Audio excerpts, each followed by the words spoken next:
तर हे अर्थसंकल्प मांडताना किती आर्थिक शिस्त पाळण्यात आलेली आहे याची देखील शंका वाटावी एवढी भरमसाठ घोषणा त्यात आहेत। आपण अध्यक्ष महोदय मराठी भाषेचा दिन देखील होता। अर्थमंत्र्यांनी कधी नव्हे, त्यांचा स्वभाव नाही आहे तो, पण कुसुमाग्रजांपर्यंत अर्थसंकल्प नेऊन चिटकवण्याचं काम देखील अर्थसंकल्पात आमच्या अजितदादांनी केलं। अध्यक्ष महोदय, हे सगळं करत असताना मी मगाशी सांगितलं तसं मागच्या अर्थसंकल्पापेक्षा हा अंतरिम अर्थसंकल्प 1 लाख कोटी रुपयापेक्षा जास्त रकमेचा होता, वाढीव रकमेचा होता। आणि अध्यक्ष महोदय, मागच्या अर्थसंकल्पात तरी काय केलं सरकारने? मागचा अर्थसंकल्प मांडल्यानंतर राज्य सरकारने मागचा अर्थसंकल्प 17,000 कोटी रुपयाच्या तुटीचा मांडला राजेश पाटील, आणि तुटीचा अर्थसंकल्प मांडल्यावर जून महिन्यामध्ये या अर्थसंकल्पामध्ये पुरवणी मागणीची भर 44,000 कोटीची केली, मग 55,000 कोटीची डिसेंबरमध्ये केली, आणि काल परवा पुरवणी मागण्या मला वाटतं 8,000 कोटीच्या का काहीतरी मांडल्या। अध्यक्ष महोदय, म्हणजे अर्थसंकल्प मांडताना तुमचा अर्थसंकल्प डिफिसिट होता। डिफिसिट असणाऱ्या अर्थसंकल्पामध्ये तुम्ही 16,000 कोटी रुपये मायनस होता, तरी देखील राज्य सरकारने 1 लाख कोटी रुपयाचे नवे आश्वासनं, नव्या कमिटमेंट हे अध्यक्ष महोदय राज्य सरकारने या ठिकाणी दिलं।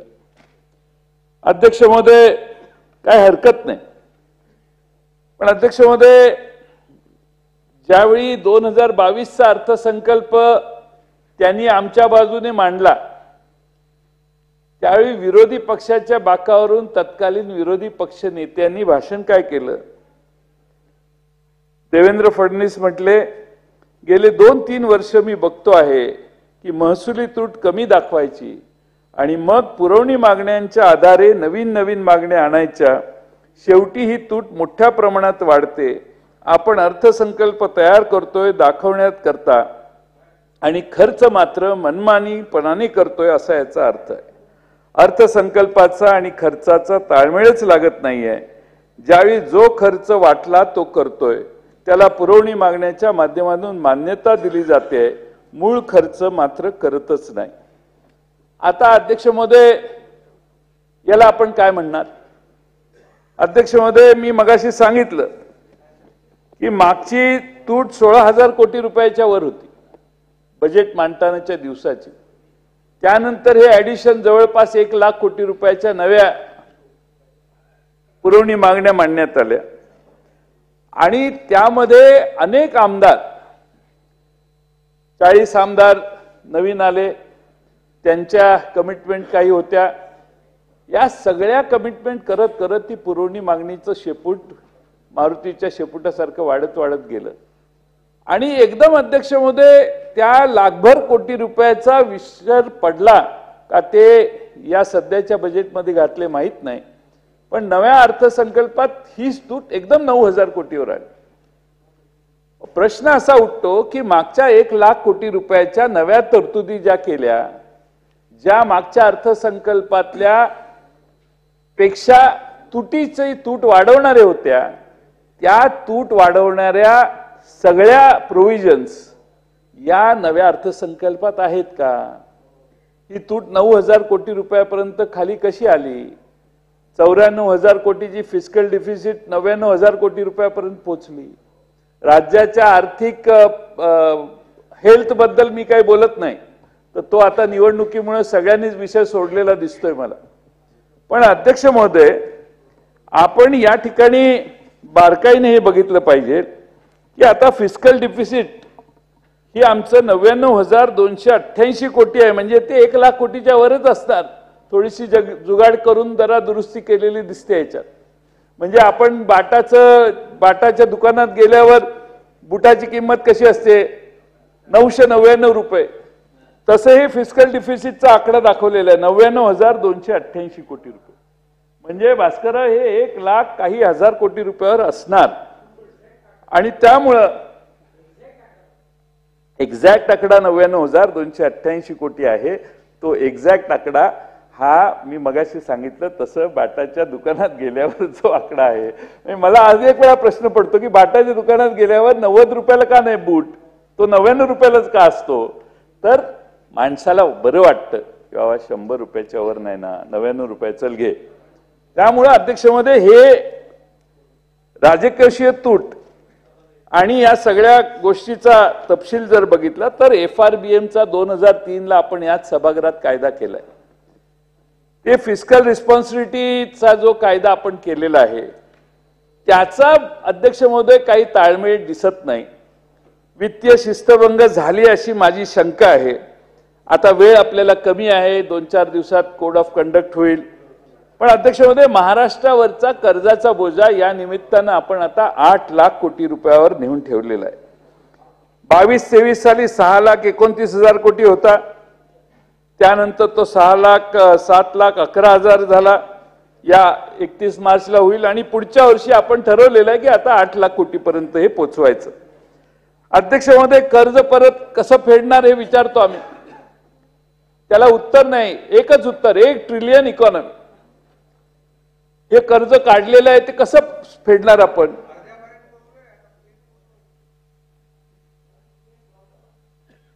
काय काय कळलं नाही आपलं.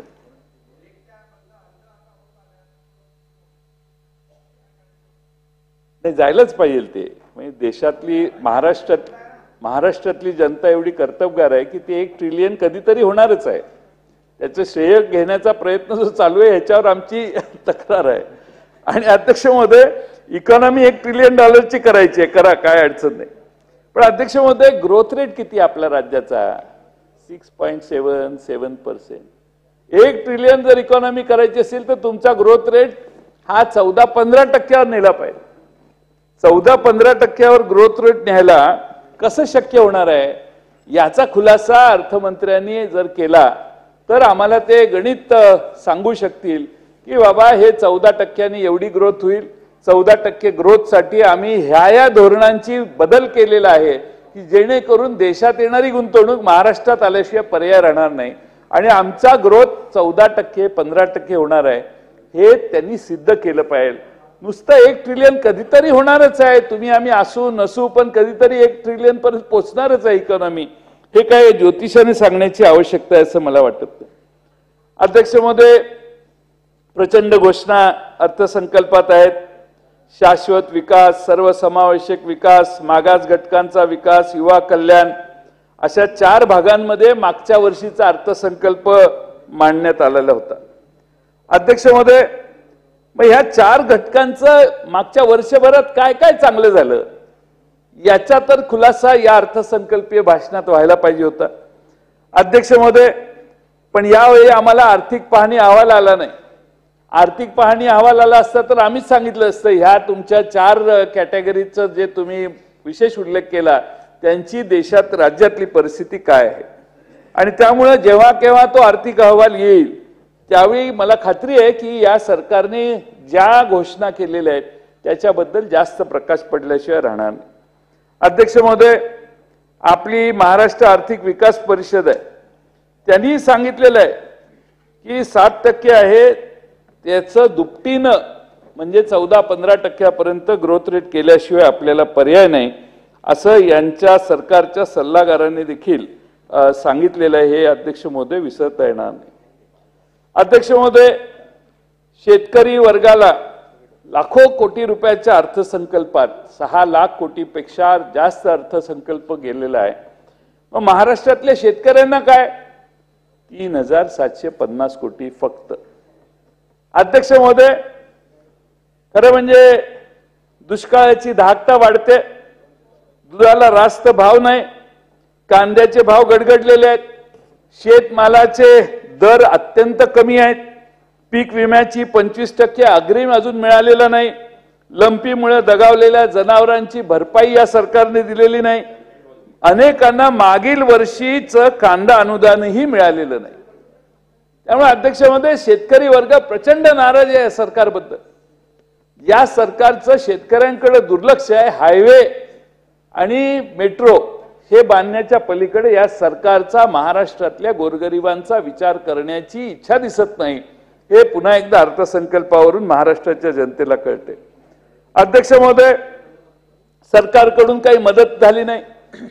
अवकाळीची मदत देखील नाशिक जिल्ह्यात थोडी बहुत मिळाली, पण महाराष्ट्रातल्या दुसरीकडे कुठं नाही मिळाली. आणि आता उन्हाळा आहे जवळ. तुम्ही फलटण तालुक्यातले अध्यक्ष महोदय, तुम्हाला माहिती आहे पाणी मागं किती ओढ आहे.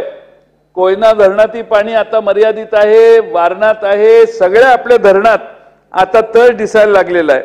आणि त्यामुळे अध्यक्ष महोदय पाणी पातळी खालावलेली आहे.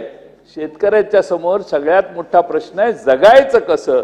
आणि म्हणून आदिती हा सगळ्यात महत्वाचा प्रश्न आहे.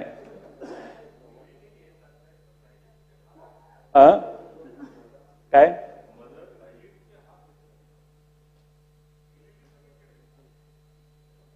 मदत आणि पुनर्वसन मंत्री खातं तुमच्याकडे आहे का?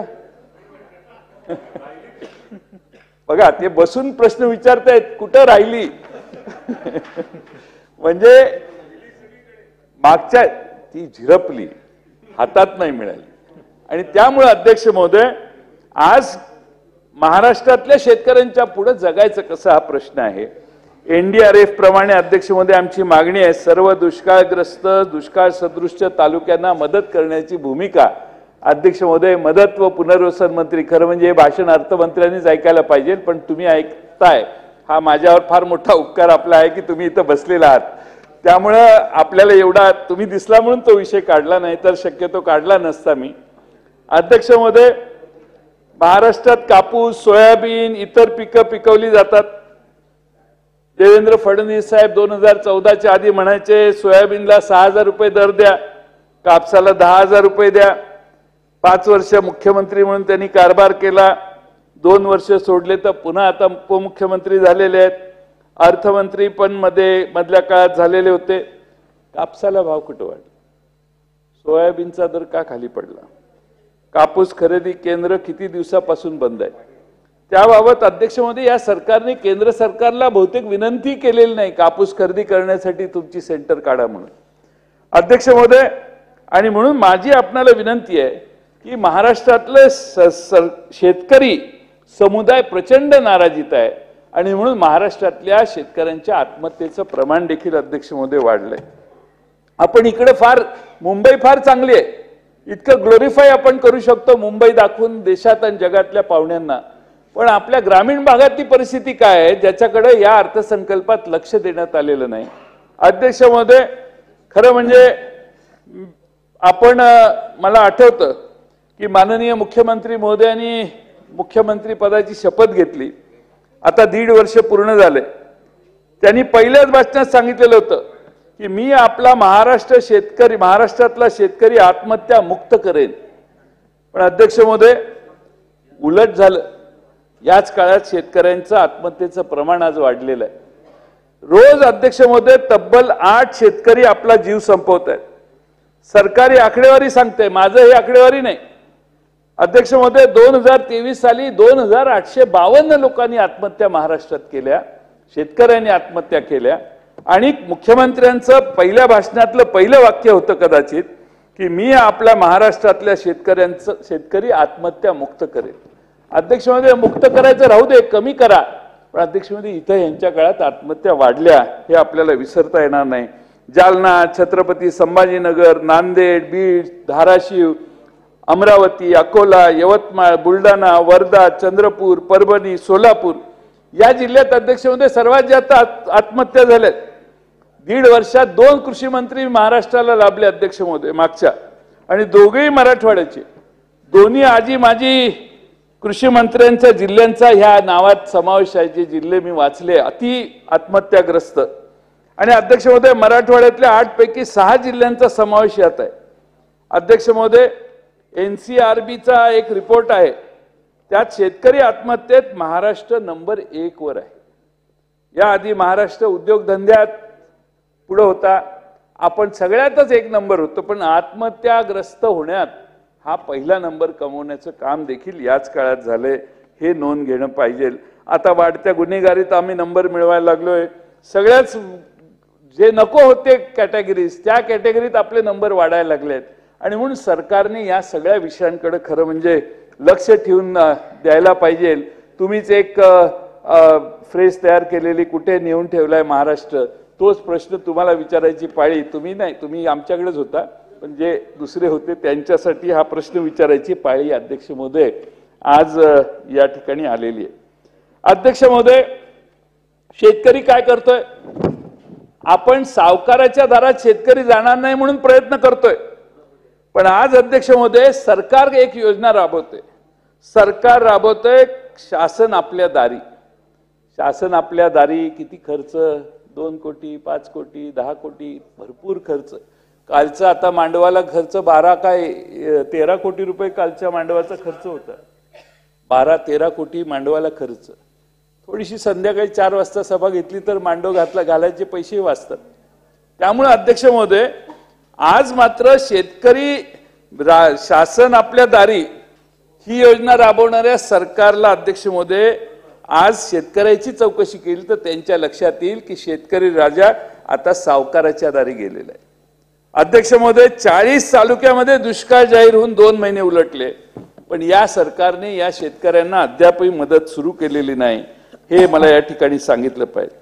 अध्यक्ष महोदय, मागच्या अर्थसंकल्पात नमो शेतकरी महासन्मान निधी घोषित करण्यात आला. 6,000 रुपये केंद्राचे, 6,000 रुपये आपले, 12,000 रुपये देतोय.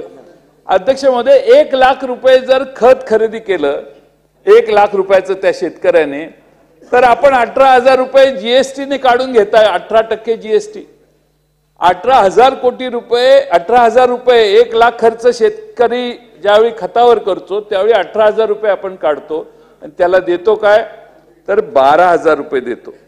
आणि त्याचं डेली काय होतं तर 17 रुपये दिवसाला. म्हणजे अध्यक्ष शेतकऱ्यांचा सन्मान म्हणजे त्याला दिवसाला 17 रुपये आपण देतो. अध्यक्ष महोदय, आपण सन्मान निधी, गॅरंटी अशी म्हणत अनेक आश्वासनं देता, पण त्याची पूर्तता होत नाही. 10 वर्षात उत्पन्न दुप्पट करतो म्हटला, अजून काही झालं नाही. त्याचं उत्पन्न बिचाराचं घटलेलंच आहे. शेतमालाला भाव नाही. सरकारने वाढीव हमी भाव जाहीर करायला पाहिजे होता, आम्ही त्यांचं स्वागत केलं असतं. पण अध्यक्ष महोदय, तुम्ही सन्मान 17 रुपये देऊन ज्या शेतकऱ्याचा करता त्याला त्या 17 रुपयाची गरज नाही. त्याला गरज आहे शेतीमालाचे दर वाढवणे, आधारभूत किमती वाढवणे आणि त्यांना सपोर्ट करण्याची व्यवस्था निर्माण करणं. ते कधी सरकार करणार हा आमचा खरा म्हणजे प्रश्न आहे. अध्यक्ष महोदय, पीक विम्याची देखील परिस्थिती वेगळी नाही. 1 रुपयात पीक विमा म्हणून सगळ्यांनी पीक विमा काढला असेल, पण अध्यक्ष महोदय कापूस, मूग, भुईमूग, कांदा, तूर या पिकांना अजूनही पीक विमा मिळालेला नाही. तुम्ही फलटण तालुक्यात चौकशी करा, कुणालाच पीक विमा परत मिळत नाही. अध्यक्ष महोदय, सोलापूर जिल्ह्यातील 3,18,144 शेतकऱ्यांनी त्या 5 पिकांचा विमा भरला, पण एकाला पण अजून पीक विम्यातून भरपाई मिळालेली नाही. पीक कापणीचे प्रयोग करून त्याचा अहवाल कृषी आयुक्तालयाला पाठवण्यात आलाय, पण त्या ठिकाणाहूनही काहीच निर्णय झालेला नाही. अशी स्थिती प्रत्येक जिल्ह्यात आहे. मी सोलापूरचं फक्त उदाहरण घेतलं. अध्यक्ष महोदय, अटी आणि शर्यती एवढ्या लावलेल्या शर्ती एवढ्या लावलेल्या आहेत की अध्यक्ष महोदय शेतकऱ्याला मिळतच नाहीत पैसे. 1 रुपयाचा पीक विमा, पण सरकार हजारो कोटी रुपये त्या विमा कंपन्यांच्या पोटात हातात देतं, त्यांच्या खिशात घालतं. त्या हजारो कोटी रुपयातले किमान निम्मे तरी पैसे महाराष्ट्रातल्या जनतेला, शेतकऱ्यांना ज्यांनी विमा काढलाय त्यांना परत यायला पाहिजे. ह्यांना आता शेतकऱ्यांना अध्यक्ष महोदय त्या विमा कंपन्यांना आता 100% प्रॉफिट झाला. पूर्वी शेतकरी विमा भरायचे, प्रीमियम भरायचे, ते शेतकरी येऊन लढाई करायचे, वाद घालायचे. आता 1 रुपयानं विमा निघालाय म्हटल्यावर कोण नादाला लागत नाही आणि इकडे हजारो कोटी रुपये विमा कंपन्यांच्या खिशात घालायचं काम चाललंय. आणि म्हणून अध्यक्ष महोदय, माझी आपणाला विनंती आहे की या फसव्या योजनांच्याकडे देखील सरकारने लक्ष देणं आवश्यक आहे. आता 50,000 प्रोत्साहनपर अनुदान द्यायचं ठरलेलं काही लोकांना मिळाले, पण बऱ्याच लोकांना अजून मिळालेलं नाही. आमच्या महाविकास आघाडीच्या काळातलं हे तेव्हाच्या तत्कालीन अर्थमंत्र्यांनी दिलेलं आश्वासन आहे. परत 2 लाख रुपयावरचं कर्ज थकलेलं आहे, त्यांनाही आपण कमिटमेंट दिलेली होती की तुम्ही काही काळजी करू नका, 2 लाख रुपयाच्या वरच्यांचं थकलेलं जे आहे त्यांच्यासाठी आम्ही योजना आणतो. पण अद्याप देखील आता शेवटची संधी होती, तीही गेली. 2 लाखाच्या वर ज्यांचं कर्ज आहे थकलेलं, त्यांना मदत करण्याची या सरकारने भावना दाखवलेली नाही.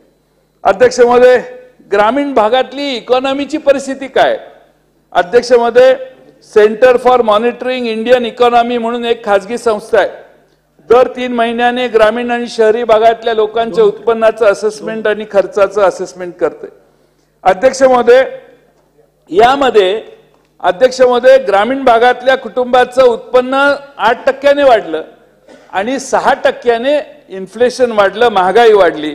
त्यामुळे अध्यक्ष महोदय, त्याच्या पदरात काही मिळालं नाही. ग्रामीण भागात विषमता काय आहे? विषमता इंडेक्स. अध्यक्ष महोदय, भारतातला ग्रामीण भारताचा उत्पन्न विषमतेचा गिनी मध्ये आपण ते मेजर करतो. गिनी महाराष्ट्रापेक्षा कमी आहे, 0.49. पण आपल्या महाराष्ट्रात मात्र हाच मापक हे 0.56 आहे. अध्यक्ष महोदय, एप्रिल 22 मध्ये हाच आकडा 0.55 होता, आता तो 0.56 झालेला आहे. ऑल इंडिया ॲव्हरेज 0.49 आहे. म्हणजे महाराष्ट्रातल्या ग्रामीण भागात प्रचंड विषमता आहे, हे आकडेवारी सिद्ध करते. अध्यक्ष महोदय, 45% कुटुंब सीमांत भूधारक आहेत, 25% अल्पभूधारक आहेत. शेतीबाहेर काहीतरी रोजगार शोधावा लागतो. म्हणून अध्यक्ष महोदय, आज रोजगार हुडकतात माणसं. 5,18,00,000 लोकांपैकी अध्यक्ष महोदय 55% म्हणजे 2,80,00,000 लोक रोजगार हुडकतायत आणि वेगळ्या पद्धतीने रोजगार मिळण्याचा प्रयत्न करतायत. अध्यक्ष महोदय, 10 पेक्षा जास्त आस्थापना जर असेल तर त्याचं मेजर दिलेलं आहे. त्यामुळे अध्यक्ष महोदय, त्यात फक्त 20 लाख नोकऱ्या आहेत, अशी भारत सरकारची आकडेवारी दाखवते. म्हणजे ग्रामीण भागात अध्यक्ष महोदय उरलेले 2,60,00,000 लोक काय करतात महाराष्ट्राच्या? ते बेकार आहेत, किंवा मग आधी कुठे टपरीवर काम कर, किंवा अध्यक्ष महोदय 2-3 जण जिथं काम करतात त्यातला एक कामगार त्यात असतो. त्यामुळे अध्यक्ष महोदय, किंवा मग रिक्षा चालवणं, छोटी टपरी टाकणं, स्वतःची कमाई करणं. त्यामुळे अध्यक्ष महोदय, आज सरकारने काढलेल्या नोकर भरती म्हणजे अध्यक्ष महोदय फार कमी संख्येनं सरकार नोकर भरती सरकार करत नाही. केली तर पेपर फुटतो, पेपर फुटला की त्याचं पुढं होतं. सगळीकडे म्हणजे कुठं काही पारदर्शीपणाने कारभार चाललाय असं एकही उदाहरण अध्यक्ष महोदय आपल्याला सर्वांच्या समोर दिसत नाही. आता राईट टू एज्युकेशन मध्ये 1,500 रुपये फी लावतात, कशी परवडणार सामान्य माणसाला? अध्यक्ष महोदय, आता शाळा बंद करायला सुरुवात केलेली आहे. 20 पेक्षा कमी पटसंख्या असणाऱ्या शाळा आता बंद करायला लागलोय. रघुनाथ माशेलकरांचा रिपोर्ट काय आहे ते रिपोर्ट टेबल केले का? करून महाराष्ट्राला सांगा रघुनाथ माशेलकरांचे सल्ले काय मिळालेले आहेत. अध्यक्ष महोदय, दुसऱ्या बाजूने ते स्किल एज्युकेशन मध्ये सर्व्हिस सेक्टर वाढतोय. त्या स्किल एज्युकेशन मध्ये सर्व्हिस इंडस्ट्रीला पुरेशी अनुरूपता असणारे स्किल आपण देतोय का, याचा अभ्यास केला पाहिजे. अध्यक्ष महोदय, महाराष्ट्रात सर्व्हिस सेक्टर जवळपास आपल्या GSDPच्या कॉन्ट्रीब्युशन त्याचं सर्व्हिस सेक्टरचं 59% आहे. म्हणजे तुम्ही मॅन्युफॅक्चरिंग मध्ये लेथ मशीनवर काम करण्याचं ट्रेनिंग देऊन आता उपयोग कमी, कारण अपॉर्च्युनिटी कमी, आणि दुसऱ्या बाजूला मॅन्युफॅक्चरिंग इंडस्ट्रीला मर्यादा आलेल्या आहेत. आणि म्हणून सर्व्हिस इंडस्ट्री वाढत असतील तर अध्यक्ष महोदय, बेरोजगारी आपण आपलं सगळं मॅन्युफॅक्चरिंग मध्ये ट्रेनिंग देतोय स्किलचं, आणि सर्व्हिस इंडस्ट्रीमध्ये आपण ट्रेनिंग जर देणार नसू तर आपण स्किल देतोय, कागदावर आपल्या खर्च येतोय, परंतु अध्यक्ष महोदय त्या मुलांना काम मिळण्याची शक्यता नाही, ही आजची परिस्थिती आहे. अध्यक्ष महोदय, रोजगारासाठी तरुणांची आता भटकंती वाढलेली आहे आणि हा चिंतेचा विषय. 2 वर्षात सरासरी 2 जण बेरोजगारीमुळे रोज आत्महत्या करतायत. नॅशनल क्राईम रेकॉर्ड ब्युरो, साहेब बसा ना. नाही, मला आनंद झाला तुमची छबी बघितल्या दारात. मला आनंद झाला की आपला कोणीतरी आलाय ऐकायला आपलं. आपण बसा. आपण एकमेव आहात की जे मुख्यमंत्र्यांना माझ्या भावना कळवाल, म्हणून मला आनंद झाला. हे दोघं आहेत, पण ह्यांचं काय ते ऐकणार नाहीत. ते दादांना कळवतील, पण दादा थोडी यांचं दोघांचं ऐकणार. हे विचारे कशाला सांगणार पण नाहीत, भानगडी ती पडणार नाहीत.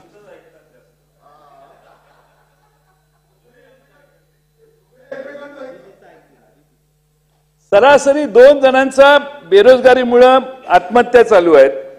नॅशनल क्राईम रेकॉर्ड ब्युरोच्या NCRBच्या आकडेवारीवरून हे स्पष्ट झालेलं आहे अध्यक्ष महोदय. राज्याच्या तुलनेत इतर राज्यांच्या तुलनेत महाराष्ट्रातले आत्महत्येचं प्रमाण वाढलंय. NCRBच्या आकडेवारीनुसार 2 वर्षात बेरोजगारीमुळे सर्वाधिक आत्महत्या महाराष्ट्रात झाल्याचं समोर आलंय आणि 22 मध्ये आत्महत्या देशात 3170 होत्या, 642 महाराष्ट्रात होत्या. आणि म्हणून अध्यक्ष महोदय महाराष्ट्रातल्या तरुण वर्गाची एक चिंता या सदनाच्या मनात असणं आवश्यक आहे असं मला वाटतं. अध्यक्ष महोदय आता प्रोजेक्ट बाहेरच्या राज्यात गेले. दावोसला जाऊन आपण काही नवीन अग्रीमेंट 19 केले. त्यातले मुंबईतल्याच बऱ्याच कंपन्या होत्या अशी आमची माहिती आहे. बरं त्यातल्या एक करार केला ABINBV ते ब्रिवरीच्या कंपनीबरोबर करार केला. 600 कोटीचा सामंजस्य करार. बेल्जियमची ब्रिविंग कंपनी आहे ती ब्रिवरी तयार करते. म्हणजे अध्यक्ष महोदय आमच्या बाजूने ज्यावेळी आमच्या सरकारनं काही योजना आणल्या त्या वाईन प्रमोशनला कडाडून विरोध भारतीय जनता पक्षाने त्यावेळी केला. आणि आता सगळ्यात मोठी इन्व्हेस्टमेंट कुठली तर ब्रिवरीची आपणच आणताय. हा विरोधाभास आहे अध्यक्ष महोदय. आणि अध्यक्ष महोदय तीच योजना यांनी परत सुरू केली. म्हणजे अध्यक्ष महोदय सरकार असेल तर बोलायचं वेगळं आणि सरकार नसेल तर बोलायचं वेगळं. हे अध्यक्ष महोदय जरा गांभीर्याने आपण सगळ्यांनी लक्ष घातलं पाहिजे. अध्यक्ष महोदय संपूर्ण भाषणामध्ये अर्थमंत्री महोदयांच्या कुठेही शाहू फुले आंबेडकरांचं नाव त्यांनी घेतलं नाही. फक्त योजनांना नाव होती तेवढीच. शाहू फुले आंबेडकरांच्या विचारानं आता मी काम करणार आहे हे जे सतत सांगतात पण त्यांना अलाउड नाही झालं शाहू फुले आंबेडकरांचं नाव भाषणात टेक्स्टमध्ये घालायचं. अध्यक्ष महोदय ही चिंतेची बाब आहे. विचार सोडून जर काही होत असेल तर मात्र या विकासाला फारसा अर्थ नाही. आपण महाराष्ट्रातल्या बहुजन समाजाला घेऊन काम करायचं ठरवलेलं आहे. आपण आयुष्यभर त्याच विचारानं जर काम करणार असू तर अध्यक्ष महोदय शाहू फुले आंबेडकरांचा विचार आपल्याला सोडता येणार नाही. पण या भाषणात मला उत्सुकता होती तसा काही योजनांच्या नावाच्या पलीकडे काही तसा उल्लेख दिसला नाही. अध्यक्ष महोदय तरुणांच्या हाताला कसं काम देणार याचाही उल्लेख नाही. इन्फ्रास्ट्रक्चरमध्ये अध्यक्ष महोदय सतत आम्ही सगळे या पद्धतीत काम केलेलं आहे. दिल्लीपासून गल्लीपर्यंत सगळे आता असं सांगतात इन्फ्रास्ट्रक्चर इन्फ्रास्ट्रक्चर इन्फ्रास्ट्रक्चर. अध्यक्ष महोदय मुंबई पुणे एक्सप्रेस हायवे झाला. मनोहर जोशी साहेब होते त्यावेळी एवढा छान रस्ता झाला पण त्यानंतर सरकार दुसरं आलं. कारण लोकांना इन्फ्रास्ट्रक्चर पाहिजे त्यांना विरोध नाही लोकांना. पण लोकांच्या घरात काय पिकतं घरात काय चाललंय घरातले प्रश्न बेकारीचे प्रश्न महागाईचे प्रश्न महिलांच्या अत्याचाराचे प्रश्न या सगळ्या समस्या लोकांच्या ज्या आहेत त्याच्याकडे दुर्लक्ष करून इन्फ्रास्ट्रक्चरकडे जर काही केलं तर हे प्रश्नाचं उत्तर त्या सामान्य माणसाला कधीच मिळत नाही. आता अध्यक्ष महोदय खरं म्हणजे आता मी काय त्याच्यासाठी स्पर्धा करत नाही पण कोस्टल रोड आमच्या सरकारने उद्धवजी ठाकरे साहेब होते तेव्हापासून आपण कोस्टल रोड अटल सेतू समृद्धी महामार्ग निळवंडे धरण याला गती देण्याचं काम आपल्या सरकारमध्ये केले. आपण सगळे एकत्रित होतो अध्यक्ष महोदय त्यावेळी. आणि त्यामुळे अध्यक्ष महोदय हेच ना सगळे तिकडे जाऊन बसलेत.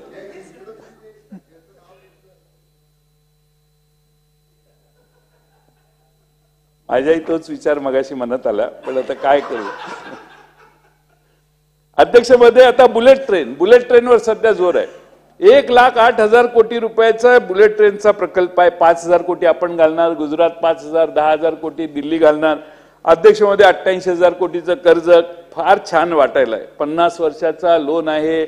लॉकिंग पिरियड आहे तो 15 वर्षाचा लॉकिंग पिरियड आहे.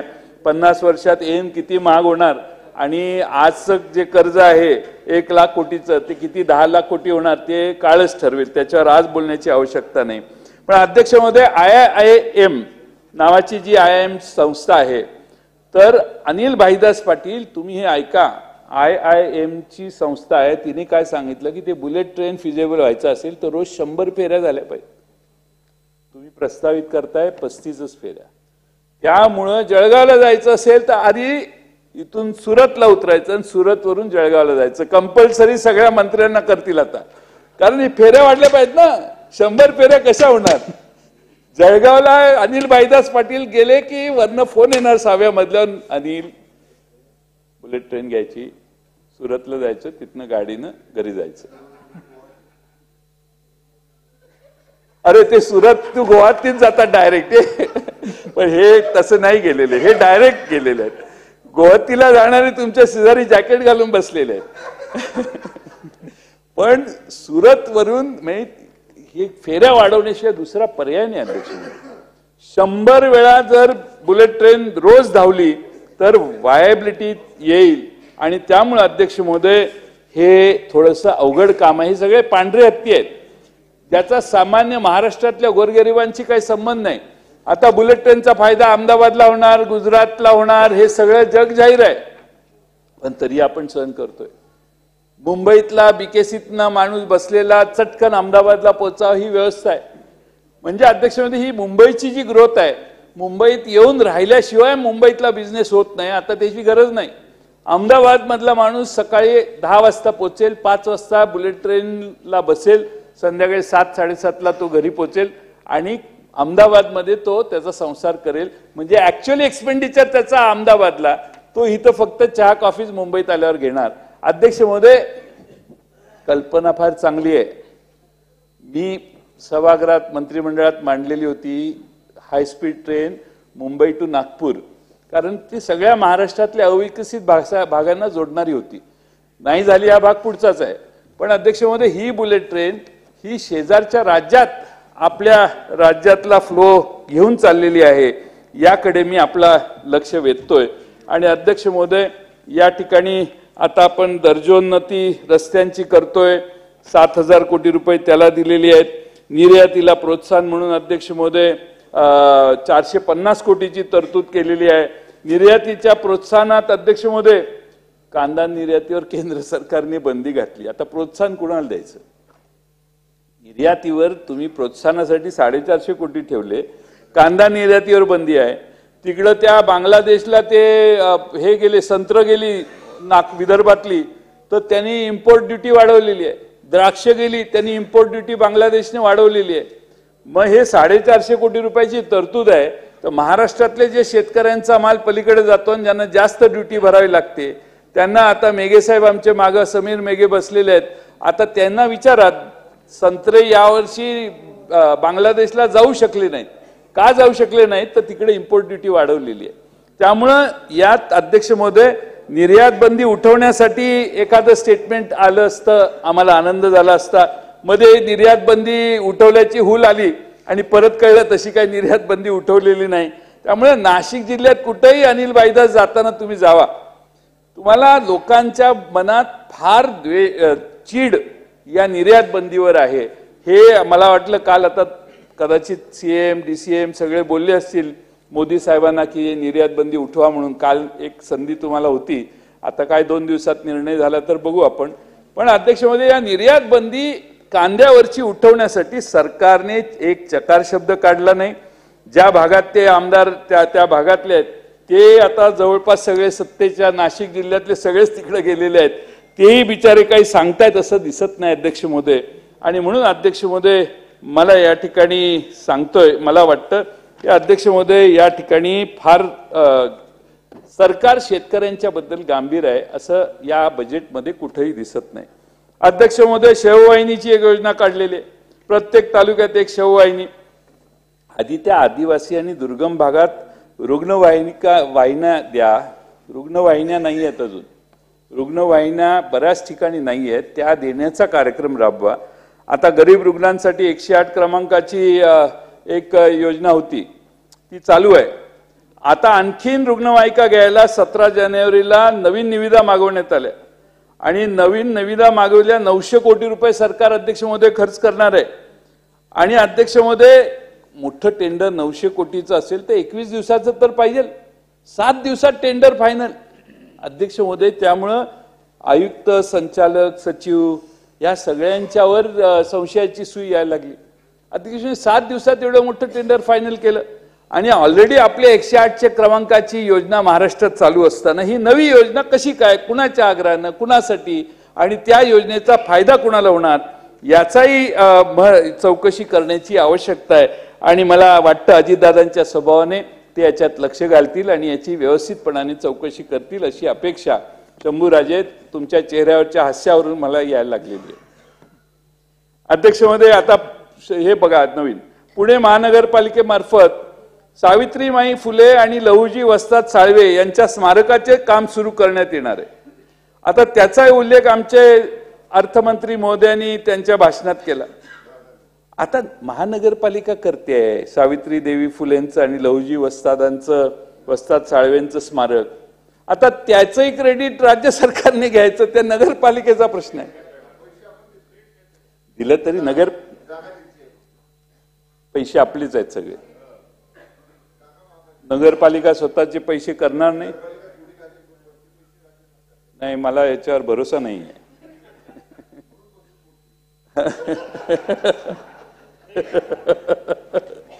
अध्यक्ष महोदय, माझं म्हणणं की नगरपालिका करते ते करू दे ना, त्याचं श्रेय काय. उद्या ग्रामपंचायतीत एखादा कार्यक्रम झाला तर तर त्याचंही श्रेय सरकार, ज्या स्थानिक स्वराज्य संस्थांना आपण ज्या दिलेल्या आहेत त्याचं श्रेय जास्त. ठीक आहे, आता तुम्ही पैसे दिले असतील तर माझं स्टेटमेंट मागं, पण पैसे दिले नसतील तर माझं स्टेटमेंट तिथेच, नो विड्रॉल. त्यामुळं अर्थमंत्र्यांना त्याची माहिती द्या. आता कोस्टल रोड, अध्यक्ष महोदय, कोस्टल रोड मुंबई महापालिकेच्या खर्चात नव्हतोय का, त्याला पण आपण दिलेत. सगळं मुंबई महानगरपालिकेची तिजोरी खाली करत आली, मोकळी करत आली. कोस्टल रोड आपण पूर्ण करतोय. त्यामुळे अध्यक्ष महोदय, निधी, अध्यक्ष महोदय, माझं एवढंच मत आहे, या सगळ्या गोष्टींचा लक्षात घेतलं तर अध्यक्ष महोदय, या ठिकाणी मी एवढंच आपणाला सांगेन की आपण अध्यक्ष महोदय कुठंतरी या सगळ्या गोष्टी दुर्लक्षित करतोय. 2 मिनिटात संपवतो. आता अध्यक्ष महोदय, आपण या ठिकाणी आता मी देवेंद्र फडणवीसांना आता आठवण करतो. आता हे वर्ष संपलंच, परत एक नागपूरचं अधिवेशन आहे, जूनचं अधिवेशन होईल. पण देवेंद्र फडणवीसांनी मला आश्वासन दिलेलं होतं की ट्रान्स हार्बर लिंक 2019लाच पूर्ण होणार. आता 24 साली जानेवारीला त्याचं उद्घाटन झालं. म्हणजे टाइम ओव्हररन आणि कॉस्ट ओव्हररन या प्रकल्पांची किती आहे हे लक्षात द्या. त्यांनी इथं भाषण केलेलं, जयंतराव 2019च्या आत तुम्ही आणि मी एका गाडीत बसून तिकडे जाऊ त्या ट्रान्स हार्बर लिंकवर. ट्रान्स हार्बर लिंकवर अध्यक्ष महोदय 4 वर्ष उशिरा प्रकल्प झाला. कोस्टल रोडवरही त्याच वेळी मी सांगितलेलं कोस्टल रोड डिले होतोय. अजूनही कोस्टल रोड नाही. आता गडबडीत आपण पहिली फेज बहुतेक उद्घाटन कराल असं दिसतंय. थोडे बहुत पुलं वगैरे, झाड साफसफाई चालू आहे, पाणी मारायचं चालू आहे. पुढच्या 7-8 दिवसात अजून एक दौरा आहे, त्यामुळे तेही होऊन जाईल. त्यामुळे अध्यक्ष महोदय, अरे आपलं मला माहित नसतं तर कोणाला माहित असेल. अध्यक्ष महोदय, आणि त्यामुळे मी या ठिकाणी एवढंच सांगेन की 8 लाख कोटीची महाराष्ट्रात कामं चालू आहेत. त्याची टाइम ओव्हररन, कॉस्ट ओव्हररन ह्याचा हिशेब द्या. आपण समजा अध्यक्ष महोदय एवढी मोठे प्रकल्प घेत असू आणि आपली इकॉनॉमी आता $1 ट्रिलियन करायची असेल तर अध्यक्ष महोदय किमान 1 ट्रिलियन म्हणजे किती माहितीये का, 88 लाख कोटी रुपये जर 87-88 पर्यंत डॉलरचा दर गेला तर. आणि त्यामुळे अध्यक्ष महोदय या सगळ्या गोष्टींचा मला माझ्यासारख्या कार्यकर्त्याला एवढंच सांगायचंय, या सगळ्या गोष्टींच्यासाठी आपण थोडासा विचार करणं आवश्यक आहे. माझी सरकारला एक नम्र सूचना आहे आणि अनेक वेळा मी मंत्री असतानाही मंत्रिमंडळात केलेली आहे की अध्यक्ष महोदय MIDC मध्ये कुणी इन्व्हेस्टमेंट करायला आलं की स्थानिक नेते, स्थानिक माफिया लोक त्याला एवढं जर्जर करतात की आमचं सिमेंट घे, आमची खडी घे, आमचा रंग घे, आमचं स्टील घे. त्यामुळे या महाराष्ट्र हा आता गुंतवणुकीला सोयीचा राहिला नाही असं महाराष्ट्राच्या बद्दल आता बाहेर बोलतायत. आपण सिंगल विंडो क्लिअरन्स केलेला आहे, पण सिंगल विंडो म्हणजे तो एकदा आत आला त्या खिडकीतनं की मल्टिपल टेबल्स आहेत. त्यामुळे अध्यक्ष महोदय सिंगल विंडो, खरंच सिंगल विंडो केलं पाहिजे. आणि अध्यक्ष महोदय कायदा करायला पाहिजे महाराष्ट्रात की जर कुणी इन्व्हेस्टरला थ्रेट केलं, इन्व्हेस्टरला कंपल्शन केलं तर त्याला मोकासारख्या ह्याच्यात आत घालू असा कायदा सरकारने केला पाहिजे. जर आपल्याला 1 ट्रिलियन इकॉनॉमीकडे पोचायचं असेल, ग्रोथ रेट वाढवायचा असेल तर. अध्यक्ष महोदय त्यासाठी माझी सरकारला सूचना आहे की यात थोडंसं लक्ष घातलं पाहिजे. आता वाढवण बंदर आहे, स्थानिकांना विश्वासात घ्या, नाहीतर त्या स्थानिकांच्या बाजूने आम्हाला उतरायची पाळी उद्या येईल. वाढवण बंदर करा, करण्याबद्दल सगळ्यात डेप्थ जास्त असणारं ते बंदर होणार आहे कदाचित देशातलं. त्यामुळे व्हायला काय हरकत नाही, पण स्थानिक लोकांना विश्वासात घेऊन वाढवण बंदर करा, एवढीच अध्यक्ष महोदय माझी आपल्याला विनंती आहे. आमच्या अजितदादांनी काल परवा एक पत्र पाठवलेलं आहे आणि त्यात लिहिलेलं आहे त्यांनी की सत्तेमध्ये असल्याशिवाय विकास होत नाही. म्हणजे अध्यक्ष महोदय, सत्ता असल्याशिवाय विकास होत नाही असं दादांनी सांगितलेलं आहे आणि त्यांनी तिकडे जाण्याचं कारण त्यांनी त्यात सांगितलेलं आहे आणि हे खरं आहे की सत्ता असल्याशिवाय विकास करता येत नाही. पण अध्यक्ष महोदय, विकासाला तत्वाची झालर असली पाहिजे.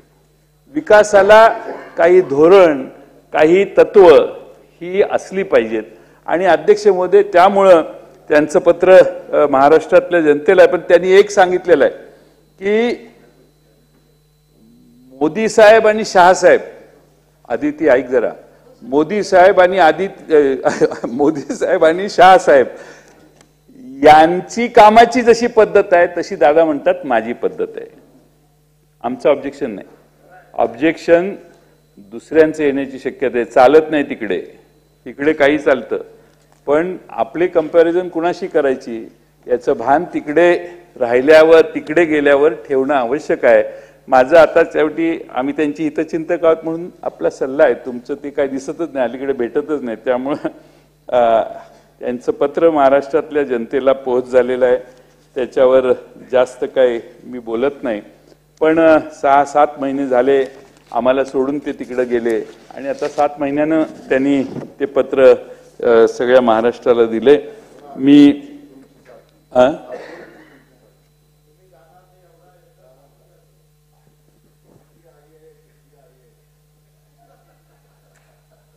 हे असे मध्ये आहेत की कोण कुठं जातो हे बघत बसलेले आहेत, स्वतः यांची काही भूमिकाच नाही आहे. हे इकडच्याकडेही बघतायत आणि इकडच्याकडे, आणि मधल्या वाटेत इकडे लक्ष इकडेच आहे त्यांचं की इकडून तिकडे कोण जाते. बच्चीजी, जरा थोडासा ठामपणाने भूमिका घ्या.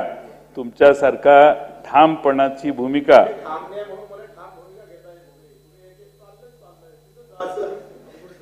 अरे तुम्हाला तिकडे जाण्याचा ऑप्शनच नाही ना. ज्यांना असेल ते जात राहतील, पण तुम्ही ठाम घ्या भूमिका. पण अध्यक्ष महोदय, या बजेटचं यथार्थ वर्णन करणारी कविता मी सादर करतो. हाताला काम नाही, सुशिक्षितांना रोजगार नाही, दुष्काळ अतिवृष्टीच्या चक्रात ग्रासला शेतकरी, पोटा पाण्यासाठी वणवण सारी. आपल्याला काय, फक्त बोलून निघून जाण्याची घाई. आरोग्य यंत्रणा ढिसाळ झाली, रुग्णांच्या जीवाला किंमत नाही, मायेच्या अश्रूंची थट्टा झाली, गरिबांना कोण वाली. आपल्याला काय, फक्त बोलून निघून जाण्याची घाई. इथे दिवसाढवळ्या महिला सुरक्षित नाहीत, किड्या मुंग्यांसारखे त्यांचे जगणे बाई. धर्माधर्मातील तिढा सुटे ना काही, आगीत तेल ओतायला आहेत काही भाई. आपल्याला काय, फक्त बोलून निघून जाण्याची घाई. वाढत चालली घोटाळ्यांची मांदियाळी, दिल्लीच्या वरदहस्ताने भाजली जाते पोळी. साम दाम दंडभेद हीच विचारांची झोळी, चिरडून टाकूया आंदोलकांच्या टोळ्या. आपल्याला काय, फक्त बोलून निघून जाण्याची घाई. धन्यवाद.